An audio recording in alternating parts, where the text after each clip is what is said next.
This is our last plenary session. It's the second session today that's been organized by the Fellows stream. Once again, I'm not introducing the panel. I'm going to introduce the guy who's introducing the panel. So very pleased to be able to introduce Bob Leahy, who I'm sure many of you, if not most of you, know, a longtime contributor to evaluation in Canada and to the CES. He is a winner of the 2004 Contribution to Evaluation Award, and I actually had the pleasure of introducing his keynote address at the Victoria Conference in 2010, so it's kind of fun to be introducing him again. So I'll turn it over to you, Bob. Okay, is this, well, we're all here. It's the last session, so I'm going to be very brief on the introductions.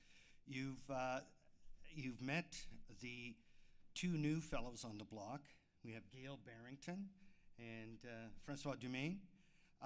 And you heard lots of brilliant things about their career, and so I'm not going to repeat that. I'll start crying if I do, so I don't want to do that. And seated beside me is Shelley Boris. Shelley from Ottawa, working in the federal government, had a long career also in the private sector. And I think one of the interesting things, this group of fellows has been asked to reflect on the conference theme, what they've heard. And what is interesting, I think, is that the three fellows who will be speaking about the conference have somewhat different backgrounds, and they bring various things to it. They clearly overlap, but there's private sector, public sector, academia, and also different disciplines in terms of, we have our legal beagle on the left, and lots of social science and statistical elements. So having said that, I'm going to turn it over. Okay, Gail wants to go first. That's because I have a PowerPoint. Do you have a PowerPoint?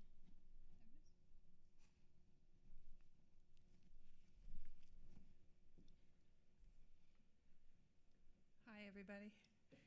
One more time into the breach. So I wanted to just give you a few reflections. Being a new fellow is pretty overwhelming. So I wrote this morning. So forgive me for any errors you may find in advance. I wanted to talk about a book that I've been reading, which is called Lands of Lost Borders, Out of Bounds on the Silk Road. This is just the latest book. I'm a big reader, read a couple books a week at least. And this is a terrific book for us because Kate Harris is a young Canadian. She's a Rhodes Scholar. She's a scientist.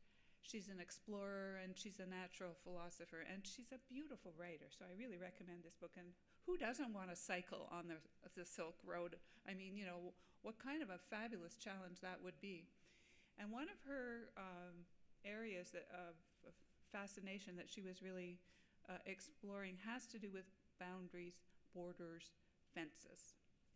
And so, you know, we've talked a lot this week about some of the problems that we have been specifically dealing with in evaluation and in an Indigenous context in particular. And I think that we could look a little more closely at some of those borders, boundaries, and fences and decide, what are we going to do about it? So these are some of and so when I was going around all during the conference, I've been just taking quick notes about what are the themes, what am I hearing people saying?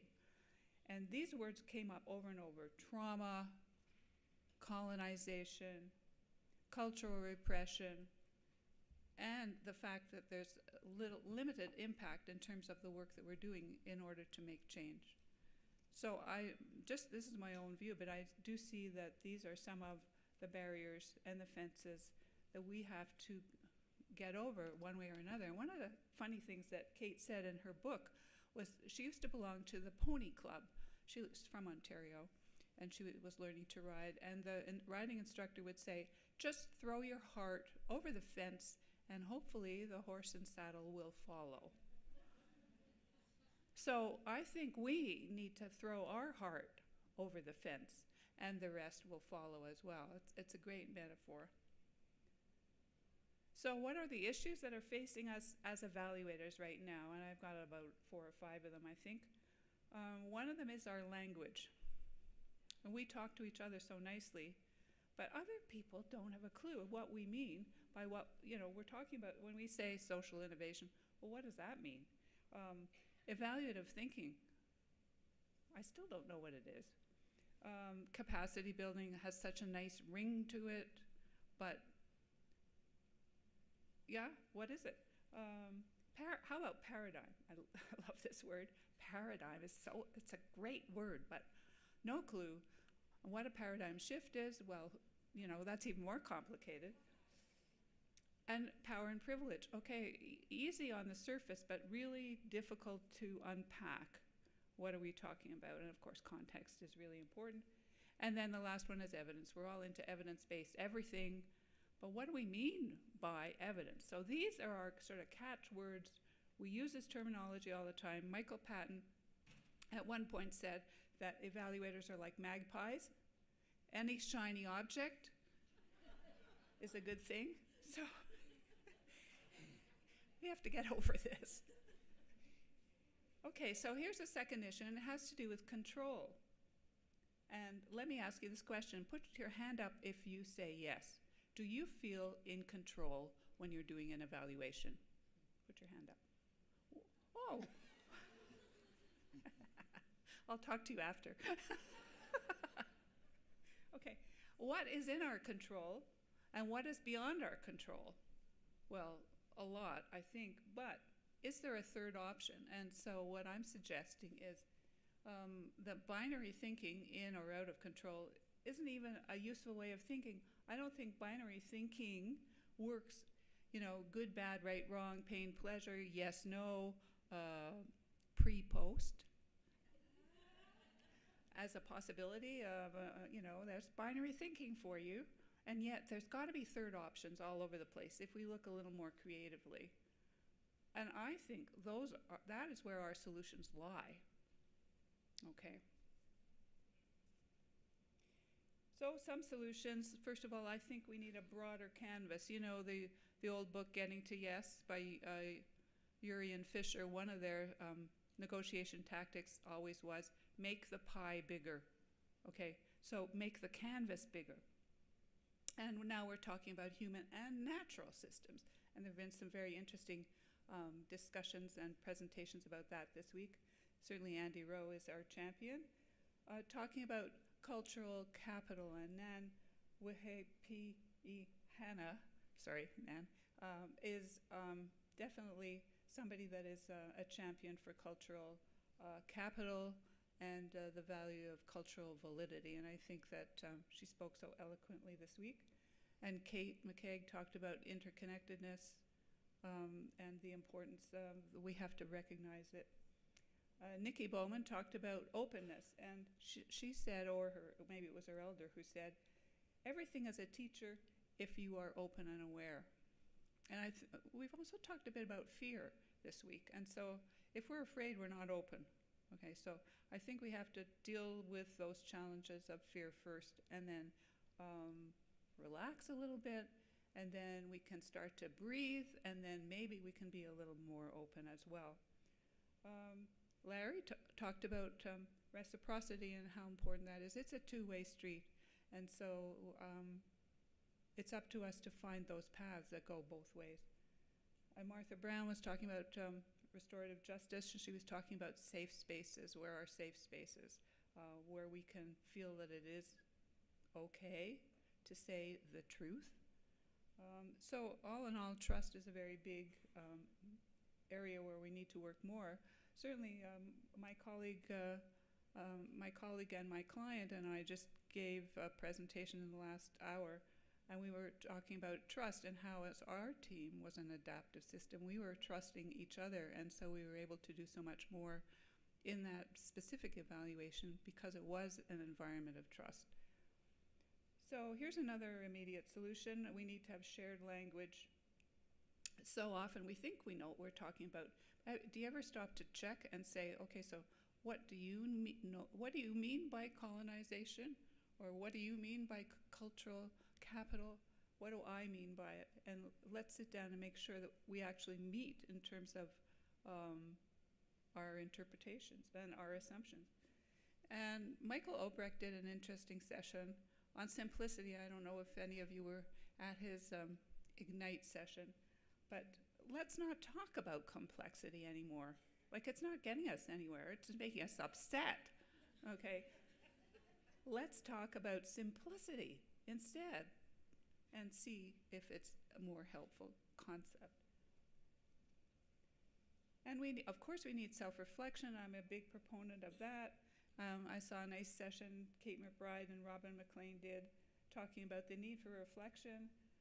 Consider the impact of the evaluation process, not only on the program, but on yourself. You will change as a result of this particular program evaluation. So welcome it, okay? And think about how the process has actually changed you. And here's a big one, I think, and certainly Kate Harris had this big time: courage. I mean, how would you like to be cycling in the middle of the night on the Silk Road, or, you know, crawling under the barrier into Tibet and hoping the guards won't find you? You know, I mean, it's incredible in terms of the sheer grit involved in taking off on a journey like that, just with what you could carry. And I think as evaluators, we hold ourselves back. Maybe I'm just speaking for myself, and 30 years of holding myself back and trying to be self-effacing, trying to be a good researcher, and to use good research methods in which I don't play a part. That's crazy. I do play a part. And the research process is what it is because I'm involved in it. So we might as well acknowledge our role. And but by being self-effacing, that sort of black box approach, we limit our own creativity and our ability to innovate because we're holding ourselves too tightly. So I think we need to be who you are and let it all show much more than we have in the past, and stop trying to put your clinical coat on. And we need greater tolerance for risk because we don't know where we're going to end up. And this is my particular solution at the moment. We have a toolbox. The toolbox is always changing. Right now, in my toolbox, my favorite thing is developmental evaluation. And we've talked a lot about co-creation. And of course, it was our theme. But I just wanted to point out, co-creation is only one of the 8 characteristics of developmental evaluation. And if you're going to be doing some of these challenging projects, you need to look even more beyond co-creation to all the other components as well, which include developmental purpose and context, using systems theory, a complexity perspective, and particularly using adaptive systems. So you're able to change on a dime. You don't need to worry about changing. If your research design doesn't work, change it. A utilization focus, of course. Where am I?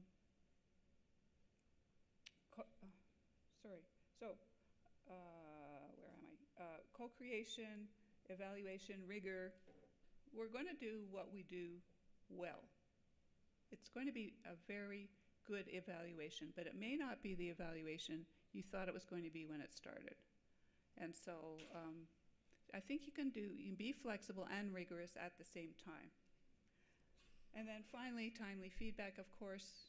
And developmental evaluation is running alongside, so you're always providing feedback as quickly as you possibly can. So I'll leave you with this in terms of, here are 2 books on developmental evaluation, which I would recommend that you add to your bookshelf along with Lands of Lost Borders, and thank you for listening to my reflections.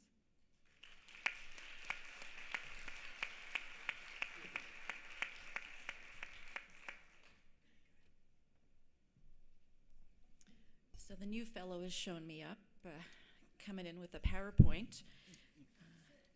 I did like random thoughts last night, and all morning I've been jotting other things down, so bear with me, please. Where I'd like to start, though, is by saying I've been going to CES conferences probably as long as I've been a member of CES, which is probably around 30 years. And I personally feel that this is one of the best CES conferences I've ever been to. So thank you.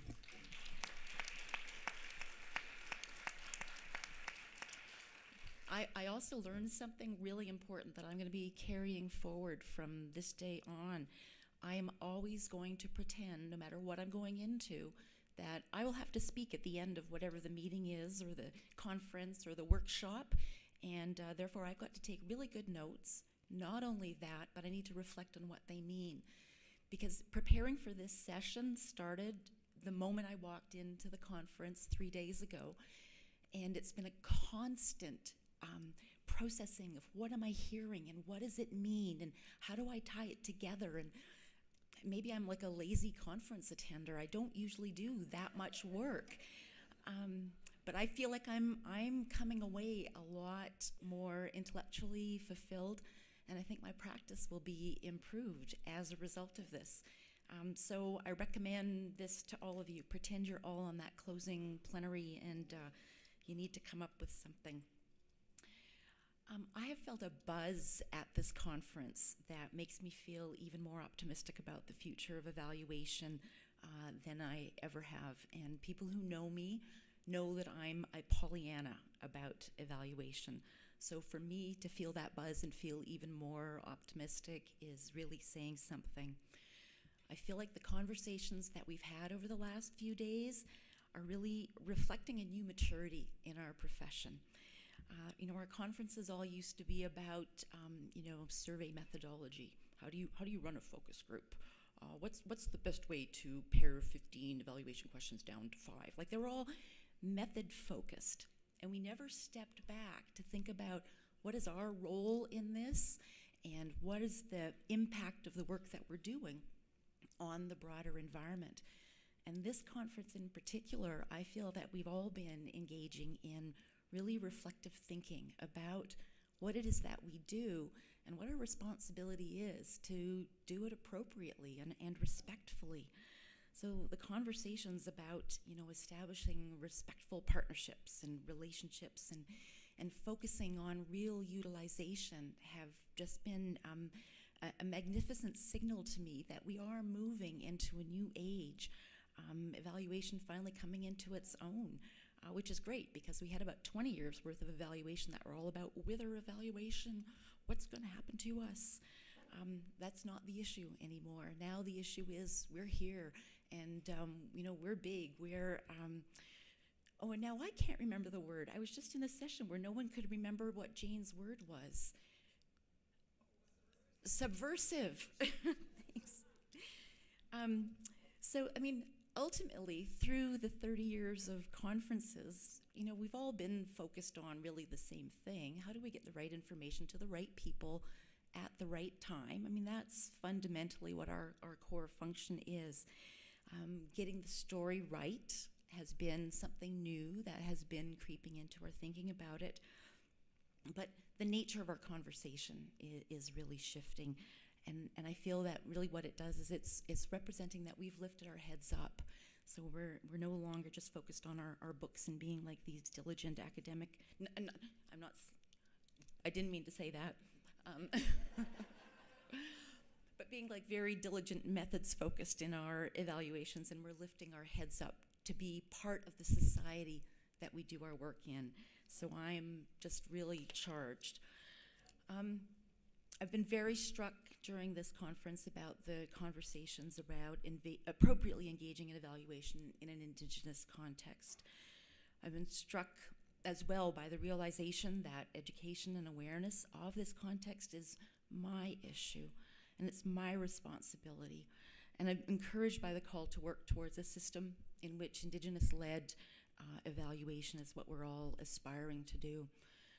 I used to have responsibility for evaluation in the context of the First Nations and Inuit Health Branch, and it was transferred last November to Indigenous Services Canada. And after hearing all of these presentations about the new way for us as evaluators to conceptualize how we should be approaching those evaluations, I'm actually kind of sad that I don't have that in my portfolio anymore. I think that the conference got off on the right foot. We had an amazing opening panel, and forgive me, through my notes I've just written down first names, but I do feel after this conference we are all family. So our opening panel with Larry, Nan, Kate, Nikki, you set the tone for us to make sure that as we went through this conference, we had a framework in our mind around how to process and think about what our place is in thinking about Indigenous evaluation. And, really considering some of the things that aren't even things we would have acknowledged were our assumptions. I was challenged in a few sessions, and particularly by Kate McKegg, so thank you for that, to think about some things that I've never thought about before. Privilege, my privilege as an evaluator. And I think it was in your session, Kate, where you asked us to think about how we had conversations about privilege in our families and what we would like to pass on to our children about privilege. And I sat there going like, yikes, we've never even talked about it. I had never even considered it. And so that was something that I carried through. So I really think that kudos to the organizers for getting these brilliant thinkers to set us off on our journey for this conference. Now, I work in the federal government. It's a very different world than a lot of the evaluators who are here, and my intent was to come up with reflections that were more broad, but it's difficult for me to extricate myself from that environment. So I wanted to just make a couple of comments, I guess, about working in the federal government. The first thing that I really observed here at this conference were the number of federal evaluators, federal evaluation managers, directors, heads of evaluation. We had great representation here, and to me that's really, really important. We need to have strong relationships between the federal government and the Canadian Evaluation Society, and we've been working at forging partnerships. I would say that they haven't been entirely successful, but I think we're on the cusp of new relationships, and the active participation of evaluators from the federal context here at this conference I think is a really good sign. I also think the fact that the recent federal policy that has now made it a lot easier for departments to support the pursuit and support of the credentialed evaluator amongst federal evaluators is hugely significant, representing professionalization of the function. So that evaluation in government, this is my personal bias, evaluation in the government isn't just a job that you cycle through, but it's something that you can actually do as a profession. And the more that we are professionals in terms of how we approach it, and the more we think about some of the things that we talked about here, the more we're going to be able to influence what's happening at that very large system, at that very high level.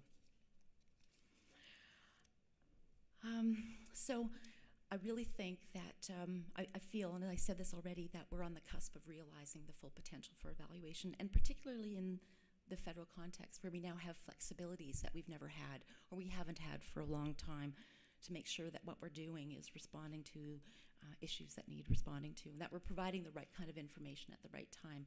We have that flexibility now to be the responsive evaluators who can make a difference. You're going to laugh because in my notes it goes, so now to turn to my remarks for this session. And I realize I probably don't have that much more time. Let me just tell you about a few of the broad reflections that have led me to think about questions that I need to ask when I go back to Ottawa and I'm doing my evaluations. So starting with Larry in our opening plenary, where you were talking about the importance of not doing our evaluations in silos. That's a message that I heard in many, many sessions right through to the plenary this morning, the importance of recognizing that our programs aren't just these independent boxes, but we need to be, as I said earlier, lifting our heads up and thinking about what is the broader structure, the broader system, the broader environment within which this program that we've been asked to evaluate fits in. We tend to evaluate as if our programs are these independent, distinct entities, and it's a very simplistic perspective on how our world works. In the federal government, it's interesting, we are not even successful at doing horizontal evaluations, so evaluations that involve more than one department. We tend to shy away from them. They're hard, they're messy, they take a lot of time. And so our default is always just let's go back to our little box. But as long as we're evaluating in this siloed perspective, we're missing out on some of the very broad learnings that we can have. And for me, as an evaluator in the federal context, I'm now thinking, what's our responsibility in that context of taking a whole of government perspective and thinking about how do all of these pieces fit together. Treasury Board is now have has a responsibility to do cross-cutting horizontal evaluations, and I wonder if there's a way for them to step up and help us do more of this systems-wide focus on our evaluation. But even within our functions, there's room for more co-creation even within our own departments. We have programs doing performance evaluation, or performance measurement rather, in their own little silo, separate from evaluation, when we should be completely intertwined in sharing our expertise and knowledge so that programs benefit from what evaluation can teach about how to figure out what you really want to be measuring and what are the right ways to do it. And evaluation can benefit from the richness that we would get from learning from our programs about what's really important to them in terms of measurement. I've been thinking a lot, too, about the new generation of evaluators. It was pretty exciting to come into a whole bunch of sessions and not know a single person in the room. Those of you who have been coming to CES for a long time know that there's a core of us who are always here. And it's really great to see a whole bunch of people that I don't know.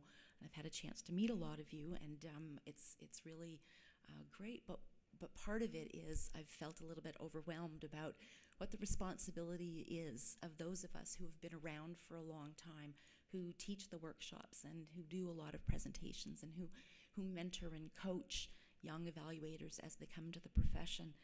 And so I'm realizing I have a lot of work to do in terms of my own self-reflection and my own homework, but I need to also be thinking about, as I make my contributions to development of the next generations, what can I do to ensure that they embark on the journey in the right way and that they have the right values in mind? How do I quell the desire in the federal government sometimes to focus on accountability and get them to lift up their heads as well and think about how we fit in the broader system?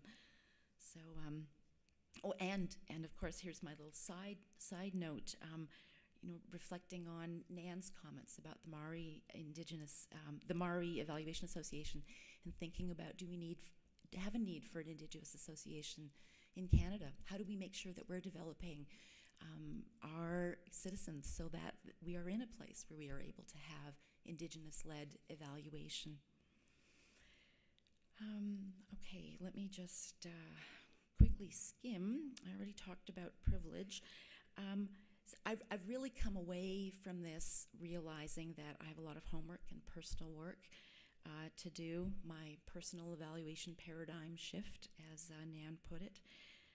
But even with that, to even be very conscious of the fact that even with the work that I need to do myself to learn my history better, to understand what the biases and perceptions that I carry with me as a result of that, to also be very conscious of the need for co-creation, that participatory evaluation isn't enough.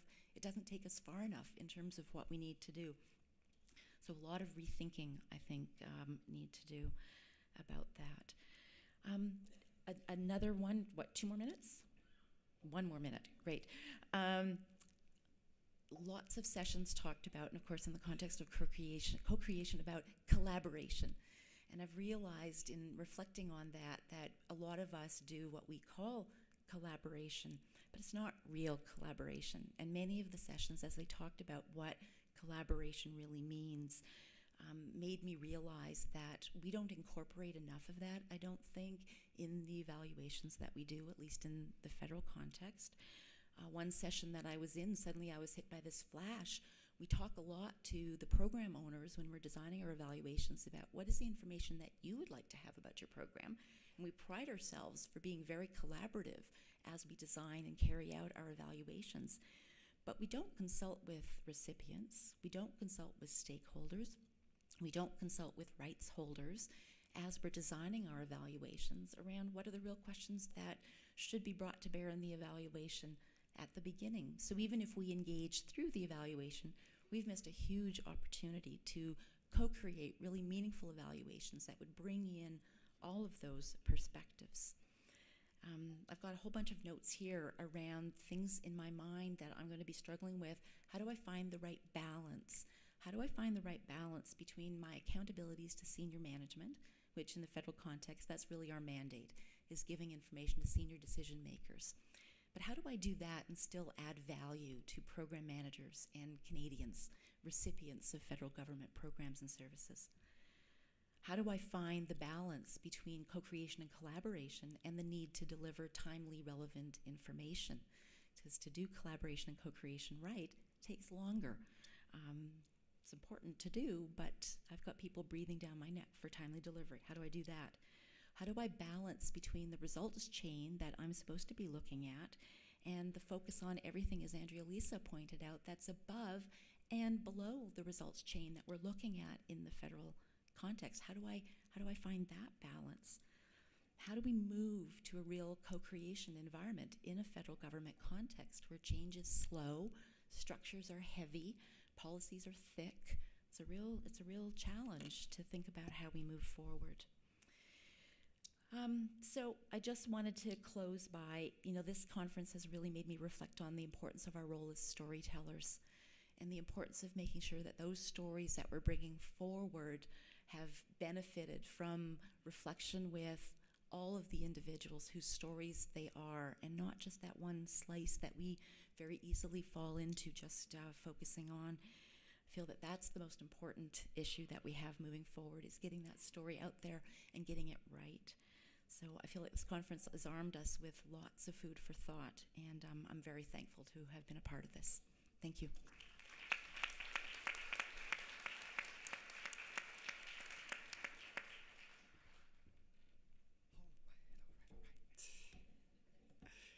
So the advantage, of course, of being the last one is that there's not a lot more that I will be adding to what has been said. So it's going to be briefer for sure, because I so agree with what's been said. So I so have mixed feelings about ending this conference, because it was so awesome for a number of reasons that you may be aware of.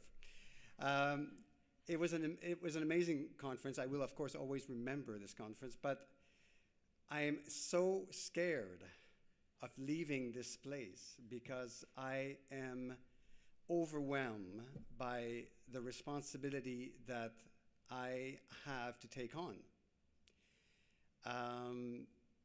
I don't know how we're going to get to where we're supposed to get.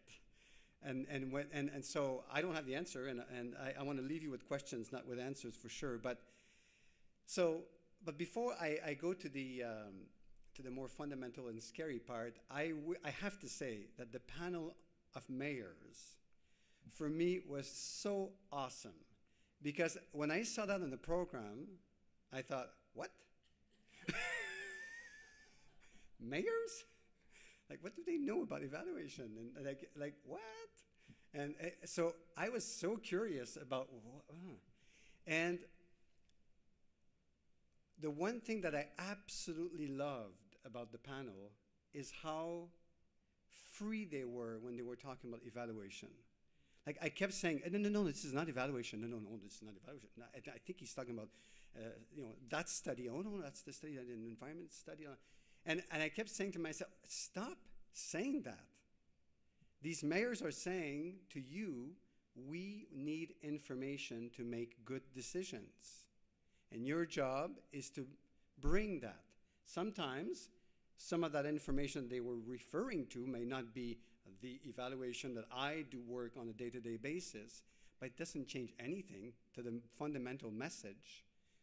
And I was so impressed by the desire for information in order to make decisions, and I really, really appreciate it. So really 2 thumbs up for the organizers to be bold and to organize something that might not be traditional. But now I'm going to turn to the scary stuff, and I'm going to leave you with that.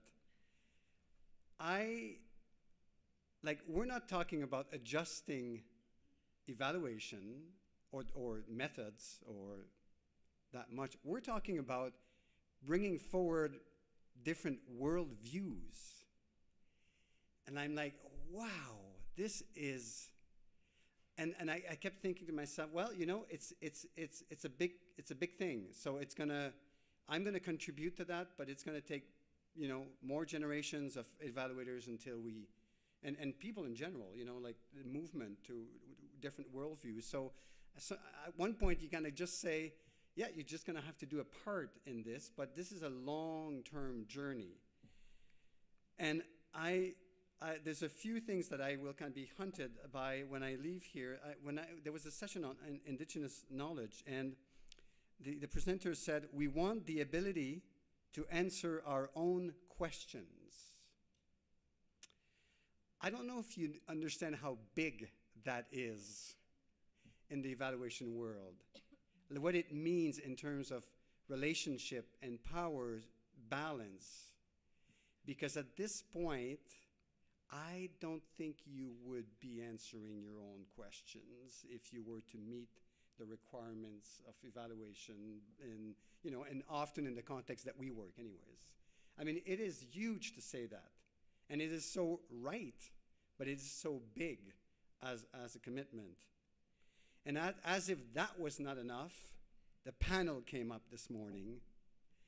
And the one thing that I will, that was such an amazing panel. And a relevant evaluation must be able to address sustainability as a cross-cutting issue.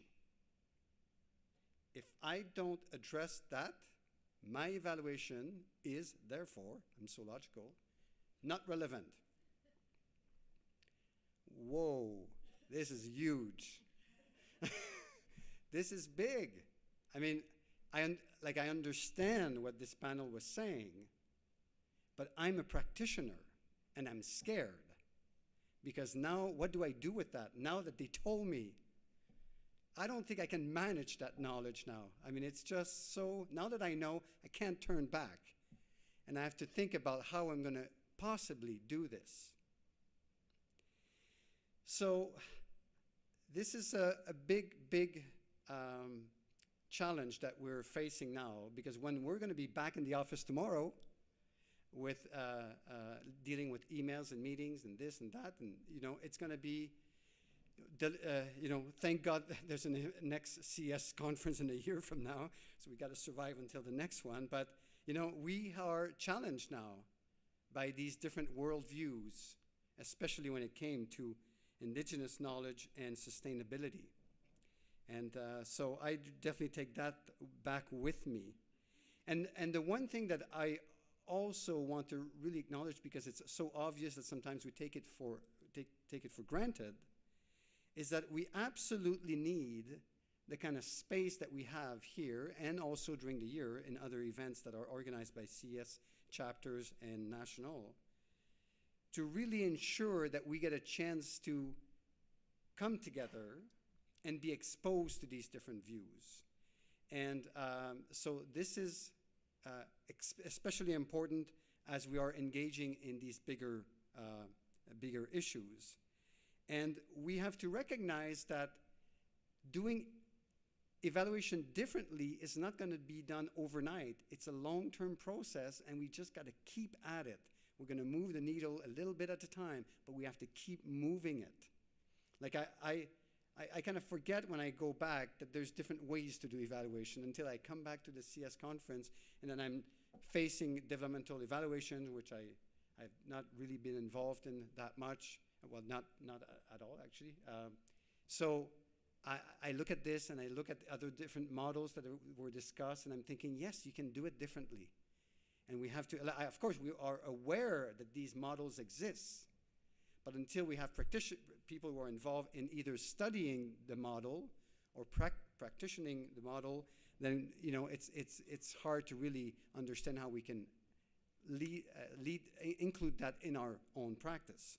So we need to have that, of course, these different spaces here and during the year in order to engage in this. And as Shelley, and I'll close with what Shelley was mentioning about the new generations of evaluators. Of course, they come in with their own worldviews. And sometimes what you think as almost, you know, not you can't do this, can't do that. Well, they, of course, bring a different perspective, and they force us to rethink and to explore different options that we may not think are possible. So we, this is, we have a very, I would hope, you know, to say, I am confident to say that we have like a good sort of ecosystem in terms of evaluation in Canada through CES, through the chapters, through the practitioners, to the academics that are studying evaluation and those who practice evaluation both in the public sector or in the private sector. This ecosystem is precious because it allows us, and I'll close with that, for those who were there during the fellowship moment, it allows us to have the best seat in the house when it comes to looking at what people do to enhance our communities. So let's keep it and let's take care of that ecosystem. So thank you.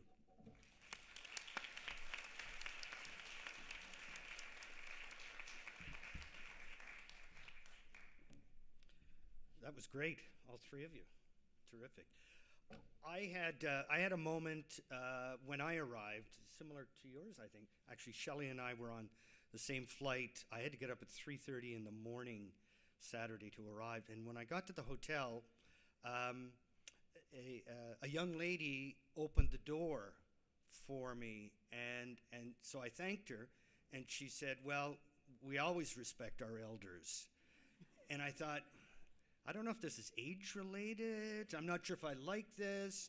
But as I've gone through the conference, I thought, well, she was referring to not only my experience, but my wisdom, clearly. So that's why I have the mic, I guess. But I should say, I'm borrowing a page from Michael Obrecht, and we're going to keep it simple. So I'm just using this little pad, jotting down some notes. And a couple of words, and it makes me think of the Peter Sellers movie, Being There. And Peter Sellers in the movie is a gardener, and his name is Chauncey. And Chauncey doesn't say much.